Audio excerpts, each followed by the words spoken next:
Hi hello everyone, তোমরা সবাই কেমন আছো? আশা করি ভালো আছো। তো আজকে আবার চলে এলাম নতুন একটা ব্লগ নিয়ে।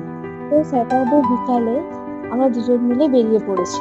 তো চলো এবার আমাদের ডেস্টিনেশনটা কোথায় হতে চলেছে একটু তোমাদের সাথে শেয়ার করে দিই। তারপর দুজন মিলে গাড়িতে উঠে পড়ি। যাই হোক, তোমরা সেটা দেখতেই পাচ্ছো, ফার্স্ট টাইম বর্মশাই কিন্তু আমার কাছে আবদার করলো, চলো দুজনের একটা ভিডিও করি।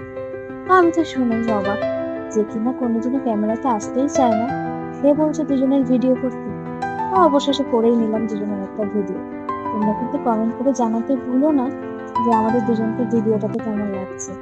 গাড়িতে আস্তে আস্তে হঠাৎই দেখলাম আমার সেই প্রিয় জায়গাটা প্রিন্সেপ ঘাট চলে এসেছে। কেন জানি না, এই জায়গাটা হঠাৎ করে দেখলেই মনটা ভালো হয়ে যায়। জানি না কার কার মন ভালো হয়, তবে আমার তো হয়। কলকাতা এমনই একটা শহর, তুমি চারিদিকে কিছু না কিছু অবশ্যই দেখতে পাবে। প্রিন্সেপ ঘাট পেরোতে না পেরোতেই চলে এলো বাবুঘাট। বাবুঘাট পেরোতে না পেরোতেই চলে এলো ইডেন গার্ডেন। ইডেন গার্ডেন সবাই তো চেনো মোটামুটি, যারা খেলা প্রেমী আছে তারা আরো ভালো চেনে। তারপরে আমরা আস্তে আস্তে পৌঁছে গেলাম শিয়ালদা স্টেশন।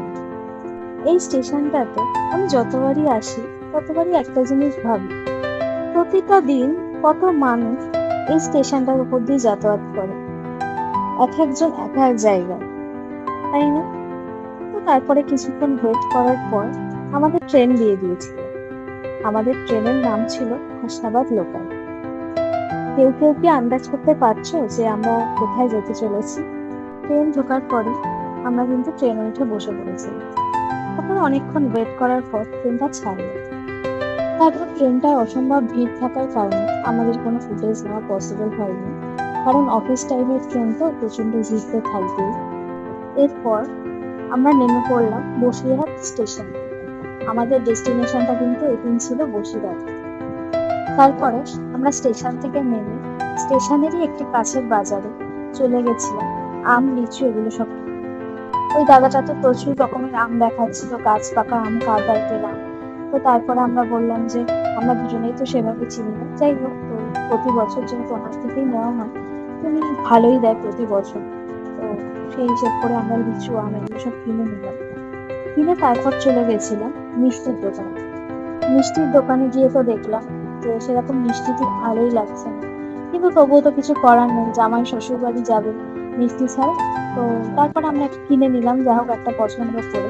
আজকে আমাদের ব্লগটা এইটুকুই ছিল। ব্লগটা কেমন লাগলো কমেন্ট করে জানাতে কিন্তু ভুলো না।